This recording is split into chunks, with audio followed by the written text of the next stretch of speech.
If you're not following me over on Instagram, I do a series called This Not That, where I compare two seemingly similar things and let you know which one is more practical for event planning. And since not everyone is following me on every platform, and let's be honest, not everybody reads the captions, I thought it would be fun to make this week's video a This Not That compilation. So without further ado, here's 7 underrated but affordable ways to elevate your next experience.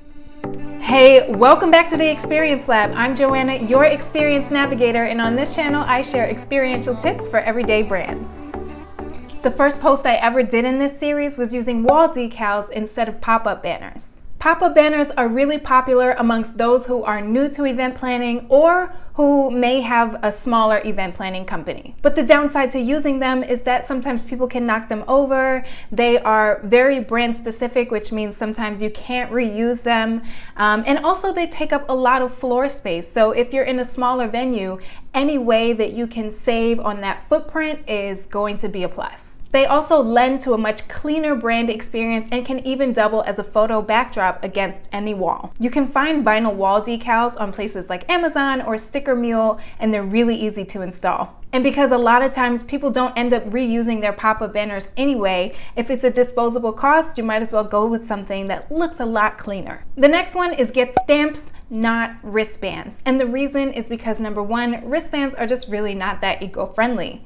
Another reason is because wristbands are not reusable. When you get a branded stamp with your logo, you can use it for as long as that's your logo, and you can reuse it on things like packaging, so it's not only useful for parties. Also, typically when you order wristbands, you have to order them in really large quantities, like 500 to 1,000. So the stamp, which usually is only 15 to 20 bucks, minus the cost of maybe some extra ink, is a much better investment. There are lots of companies out there that do branded stamps, so I would suggest just Googling branded stamps and you should be able to find one. This next one is a little bit more controversial, and it's getting branded cookies instead of a fully curated sweets table. I personally happen to think that sweets tables are outdated and they're also really wasteful. So while those things look great on Instagram, a lot of times the food ends up in the trash. And if you get the branded cookies in a cellophane wrapper, people are more likely to take them home if they don't get eaten at the event. There are tons of sellers on Etsy who do branded cookies, and you can also find them on Zazzle.com, which is where I got the image from. I'm gonna leave my Zazzle referral link in the description box so that you can get 20% off your first order of $25 or more. Okay, so next we have ditching the red solo cup. Again, there are much more aesthetically pleasing things that you can find on Etsy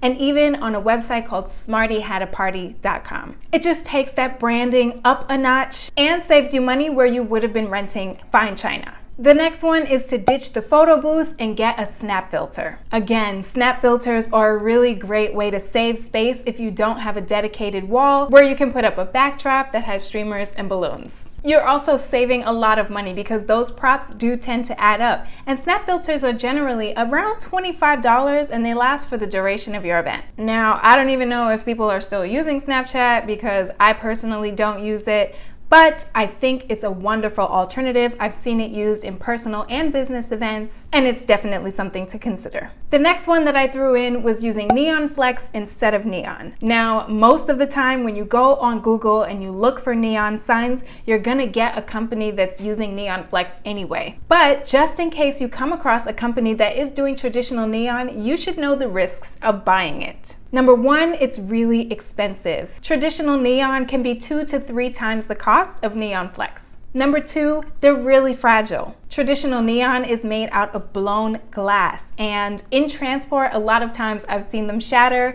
and that just pretty much puts your entire investment down the drain. That also makes it really difficult to transport if it's something that you want to reuse in the future. And number three, neon flex is less harmful to the environment.